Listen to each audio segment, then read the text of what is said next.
Welcome to today's lecture. So today we will be going to study uncertainty principles.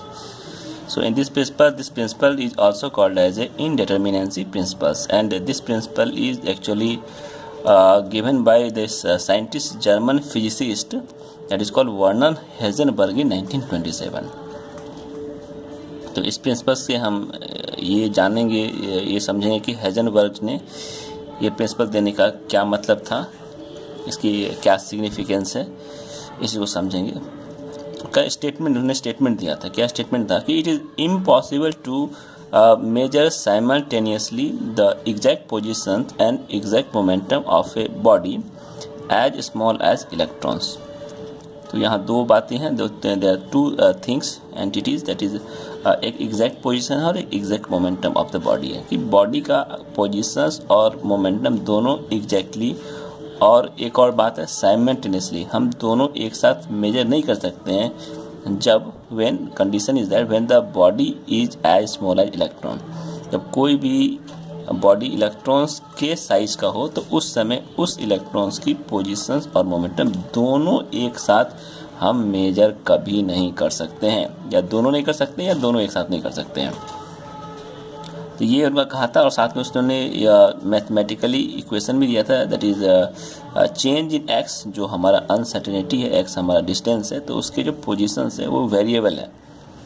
साथ में momentum है, momentum में हमारा velocity कहेंगे, तो मास इनटू वेलोसिटी, वेलोसिटी भी हमारा अनसर्टेन है। तो उन दोनों का जब प्रोडक्ट लेंगे तो product that will be greater और इक्वल टू h/4π, इसके बड़ा इक्वल और इससे ज़्यादा होना चाहिए। h/2π को हम h क्रॉस बोलते हैं, इसको हम h/2 भी लिख सकते हैं। तो ये इस तरह का मैथमेटिकल न्यूमेरिकल वैल्यू इसने दिया था। Delta x is inversely to momentum, momentum ज़्यादा होगा तो उसकी पोजीशन कम होगी, अगर कन्वर्सली लेंगे तो मोमेंटम कम होगा तो उसकी जो अनसर्टेन प्रिंसिपल्स है उसमें वेरिएबल आ जाएगा। तो ये दोनों एक डिफरेंट स्टेटमेंट था। जैसे यहाँ पे कि अगर हम x को हम 0 मानते हैं तो मोमेंटम क्या हो जाएगा, इनफिनाइट हो जाएगा। ये 0 तभी हो सकता है इंस्टेंट अगर 0 के नज़दीक लेते जाएंगे, limits to 0, then what will happen, the value of the momentum will be very very large, or we can say if the momentum will be decreasing then the uncertain position will be very very large। ये चीज़ होगा। Second point क्या है कि हमारा simultaneous existence of the coordinates. Coordinates का मतलब जो कि हमारा ये मोमेंटम है और उसका जो ये वेलोसिटी है और पोजिशंस है, that is denied in quantum mechanics. Quantum mechanics में हम इस चीज़ को नहीं लेते हैं। उसमें हम क्या कहते हैं कि जो माइक्रोस्कोपिक पार्टिकल्स है can not have a definite path. ये कहना इसमें है कि माइक्रोस्कोपिक पार्टिकल्स का पाथ डेफिनेट नहीं होता है, लेकिन हम देख चुके हैं यहाँ पर कि बोर्ड्स ने जो दिया था, जो क्वांटम मैकेनिक्स का यूज़ करते हुए जो पाथ बताया था, वो पाथ एक डेफिनेट था। लेकिन इन सर्टेनिटी प्रिंसिपल तो ये बिल्कुल इस चीज़ को डिनाई करता है कि हम उसका कोऑर्डिनेट्स ले ही नहीं सकते हैं। जब कोऑर्डिनेट्स हम लेंगे ही नहीं, उसका पाथ कैसे डेफिनेट हो जाएगा। ये एक बहुत बड़ा डिस्कशन का मुद्दा था। इस चीज़ को हम we will discuss later on also. Third point is that in case of bigger particle, अगर हम बहुत बड़े पार्टिकल लेते हैं which is mass is considerable, the value of uncertainty product is negligible. तो बड़े पार्टिकल के लिए अनसर्टेनिटी प्रोडक्ट नेग्लिजिबल होता है। It is only important in case of small moving particles like electron, protons, neutron. जो छोटे छोटे पार्टिकल्स होते हैं, फोटॉन्स होते हैं, उनके लिए ही ये फुल्ली एप्लीकेबल है। तो ये तो उन्होंने स्टेटमेंट दे दिया था। स्टेटमेंट पे बहुत ही भूचाल आ गया, बहुत ही डिस्कशंस हो गया। काफ़ी साइंटिस्टों ने इसको समझने से इस पर काफ़ी डिस्कशन किया कि ऐसा कैसे हो सकता है कि हम किसी बात को अनसर्टेन बता रहे हैं, किसी चीज़ को हम अनसर्टेन बता रहे हैं। हर चीज़, हर पार्टिकल की सर्टेनिटी होती है, तो बिल्कुल अनसर्टेनिटी वाली बात कह रहे हैं। ये कंसेप्ट था, कंसेप्ट में एक सच्चाई थी, ट्रूथ था।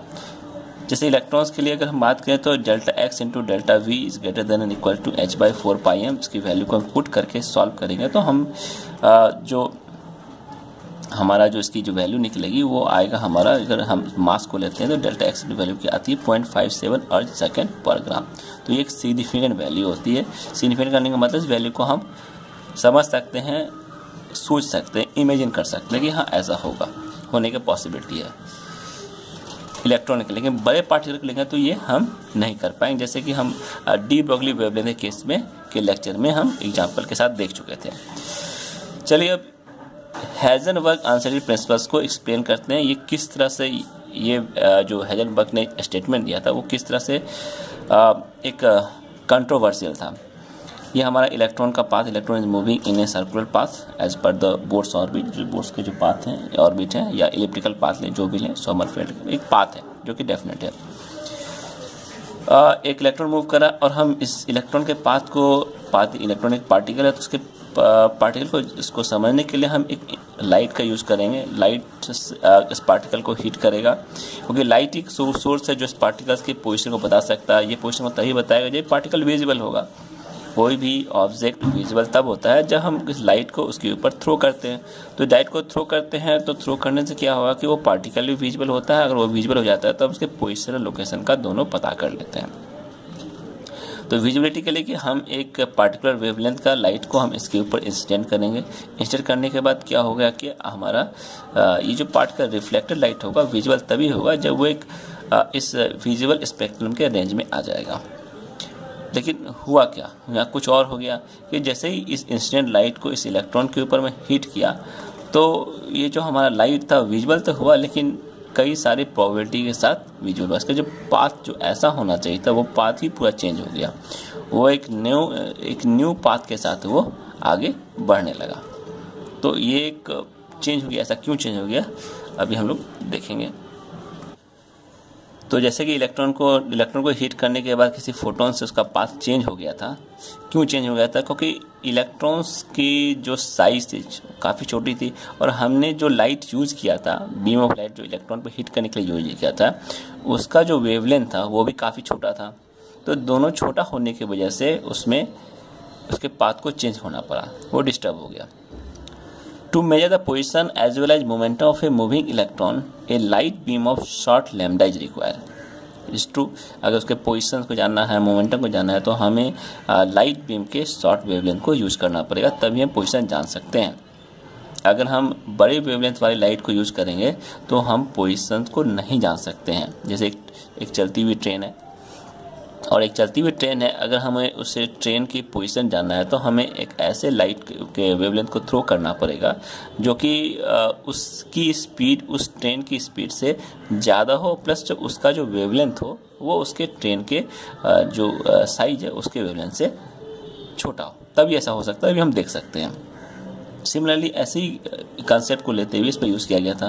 The photons of light strikes the electron and reflected photon can seat with the help of microscopes. हम माइक्रोस्कोप से उस रिफ्लेक्टेड फोटोन्स को देख सकते हैं।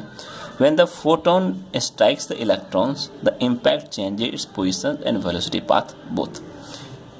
स्ट्राइक होने के बाद फोटोन इलेक्ट्रॉन से स्ट्राइक हो गया तो यहाँ कुछ दूसरी बात होगी। क्या बात होगी कि हमारा इम्पैक्ट जो नहीं चेंज होना था वो चेंज हो गया। नहीं चेंज होना था कि जैसे कि हम लाइट को हम किसी रनिंग बॉल, किसी टेनिस बॉल पर हम थ्रो करते हैं तो लाइट के थ्रो होने से बॉल की जो पोजीशंस है, उसकी वेलोसिटी, उसमें कोई भी चेंज नहीं होता। क्यों चेंज नहीं होता है? क्योंकि उसका जो मास है वो काफ़ी बड़ा है, उसका साइज है वो काफ़ी बड़ा है। तो लाइट के पास इतनी पावर नहीं है कि किसी भी चलती हुई किसी मूविंग बॉल की पोजीशन को वो चेंज कर पाए। और ये ट्रू है, ये सभी लोग उस बात को मानते हैं। लेकिन इलेक्ट्रॉन के केस में पूरा इम्पैक्ट ही चेंज हो गया, उसकी पोजीशन चेंज हो गई, वेलोसिटी चेंज हो गया, पाथ तक चेंज हो गया। ये क्या बात हो गई? और ये बिल्कुल ट्रू है। यहाँ पर हम एक ऑप्टिक्स के प्रिंसिपल को हम यूज़ करते हैं। The accuracy with which the position of the particle can be ascertain depends on the lambda of the light used. एकदम ट्रू है। लाइट के प्रिंसिपल को हम पढ़ते हुए आ रहे हैं कि हम किसी के पोजीशन को अगर जानेंगे तो उसके लिए हमें किसी लाइट के वेवलेंथ को यूज़ करना पड़ेगा, तभी हम उसके अनसर्टेनिटी जो पोजीशन होगा वो प्लस माइनस लैम्डा के करीब बहुत कम ही होगा, लेकिन हमें वो पता चल जाएगा। जैसे अगर हम शॉर्टर वेवलेंथ के किसी लाइट के शॉर्टर वेवलेंथ का इस्तेमाल करते हैं तो क्या होगा, हमारा जो हम पोजीशन होगा वो अच्छी तरह से एक्यूरेटली उसको मेजर कर पाएंगे। But lambda shorter energetic in nature, जो छोटे वेवलेंथ के जो लाइट होती है, इसकी वेवलेंथ छोटा होता है, उसमें काफ़ी एनर्जी होती है, उसकी फ्रीक्वेंसी बहुत ज़्यादा होती है। उससे क्या होगा कि the impact causes the change in velocity, और उससे क्या होगा कि इस इम्पैक्ट से उस पार्टिकल पर पड़ने वाला जो लाइट है उसकी वेलोसिटी और उस इलेक्ट्रॉन के डायरेक्शन को चेंज कर देगा, और जिसकी वजह से नए पाथ का जन्म हुआ। मतलब कि उस इलेक्ट्रॉन का जो मोमेंटम है वो चेंज कर गया। अब उस मोमेंटम को हमें लोकेट करना है। इम्पैक्ट से मोमेंटम ही चेंज हो गया, अब उस मोमेंटम उस इलेक्ट्रॉन को लोकेट करना है। तो उसको लोकेट करने के लिए हम क्या करेंगे, इसे लोकेट नहीं कर पाएंगे, मोमेंटम ही चेंज हो गया। तो वहाँ पर जो पोजीशन हो गया वो एक जगह न रह के वो कई जगह में बट गया। एक जगह न रह के कहने का मतलब है कि जैसे हमारा ये इलेक्ट्रॉन है यहाँ पर, और यहाँ पर हम इंसिडेंट रेडिएशन तो ये डिस्टर्ब हो गया, तो ये नीचे भी जा सकता है और ऊपर भी जा सकता है, जिसकी वजह से इसका पाथ ही चेंज हो गया। लेकिन हमें ये नहीं करना कि इलेक्ट्रॉन की पोजीशन और उसके पोजीशन को चेंज करना है इम्पैक्ट के थ्रू।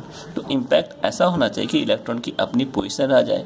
तो हम इस्तेमाल कर रहे थे शॉर्टर लाइट इसको पता करने के लिए। अब हम इसकी जगह पर शॉर्टर लाइट ना यूज़ करके एक लॉन्गर वेवलेंथ की लाइट को यूज़ करेंगे, ताकि इस पर कोई इम्पैक्ट से इलेक्ट्रॉन की जो मोमेंटम वो चेंज ना हो। देखिए क्या होता है, अब हम लॉन्गर लाइट का वेवलेंथ यूज करते हैं तो क्या होगा कि उस वेवलेंथ ऑफ लाइट में एनर्जी काफ़ी कम रहेगी। एनर्जी काफ़ी कम होने की वजह से क्या होगा कि it will cause A less effect on the momentum of the electron. Electron momentum less effect, बिल्कुल सही बात है, इस पर मोमेंटम काफ़ी कम हो जाएगा। तो लार्ज वेवलेंथ ऑफ लाइट क्या करेगा, they are not able to locate the position of the electron. लेकिन यहाँ एक दूसरी प्रॉब्लम खड़ी हो जाएगी। क्या होगा कि हम इलेक्ट्रॉन की पोजीशन मोमेंटम तो हम लोकेट कर पाएंगे क्योंकि उसके इफेक्ट में नहीं डालेगा, लेकिन हम उसके पोजीशन को प्रिसाइजली नहीं जान पाएंगे, क्योंकि इसकी वेवलेंथ इतनी बड़ी होगी और इलेक्ट्रॉन का साइज इतना छोटा होगा कि वो उसके ऊपर से ओवरलैप करता हुआ वो क्रॉस कर जाएगा कि इलेक्ट्रॉन की है ही कहाँ पर। हम पोजीशन पता कर लेंगे, हम उसके मोमेंटम पता कर लेंगे, पोजीशन या मोमेंटम पता कर लेंगे, लेकिन उसके पोजीशन को पता नहीं कर पाएंगे क्योंकि इसका वेवलेंथ बड़ा है और इलेक्ट्रॉन का साइज छोटा है। तो वो जो पोजीशन है वो हमारे लिए इनविजिबल हो जाएगा, मतलब हमें दिखाई ही नहीं देगा, क्योंकि वेव इतनी बड़ी है कि वो उसके ऊपर में क्रॉस करता हुआ चला जाएगा। तो यहाँ भी गड़बड़ी होगी। वेवलेंथ बड़ी हो तो पोजीशन पता नहीं कर पा रहे हैं, वेवलेंथ छोटी हो तो हम इलेक्ट्रॉन्स को हम क्या करते हैं, उसके मोमेंटम को ही हम पता नहीं कर पाए, कोई मोमेंटम ही चेंज करेगा। छोटी वेवलेंथ में मोमेंटम चेंज करेगा, बड़ी वेवलेंथ में पोजीशन इनविजिबल हो गया। तो ये दोनों आपस में एक कंट्रोवर्शियल है टॉपिक चीज़ है। तो इस चीज़ को, और ये बिल्कुल ट्रू भी है, तो इस ट्रू होने के साथ में अनसर्टेनिटी का जो प्रिंसिपल है वो अपनी वैलिडिटी के साथ में प्रेजेंट होता है, उसको हमको मानना पड़ेगा।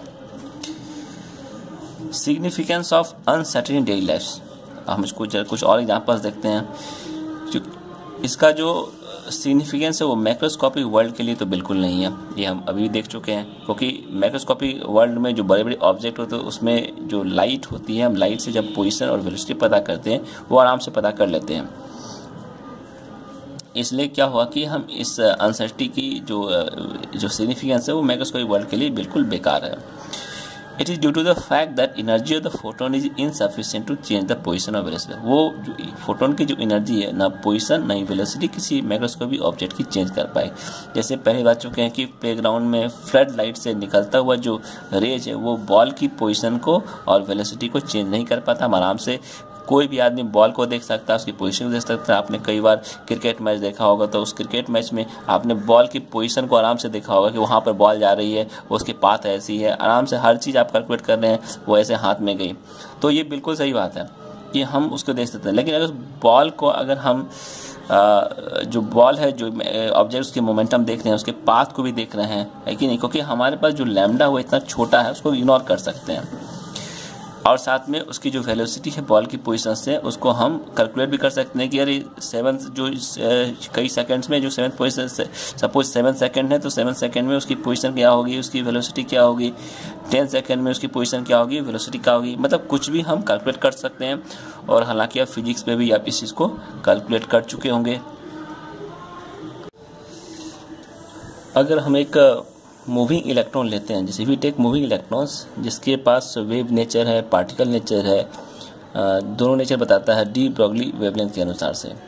तो इसमें क्या है कि अगर हम पार्टिकल नेचर इलेक्ट्रॉन्स का लेते हैं, जैसे वो लाइट से निकल रहा है, फोटॉन्स है उसके अंदर में, उसका पार्टिकल नेचर से इलेक्ट्रॉन का ही लेते हैं, इलेक्ट्रॉन बोर्ड के अकॉर्डिंग पार्टिकल नेचर है, तो उसका हम मोमेंटम्स और पोजिशंस तो एक्यूरेटली डिटरमाइन कर सकते हैं अगर पार्टिकल माने तो।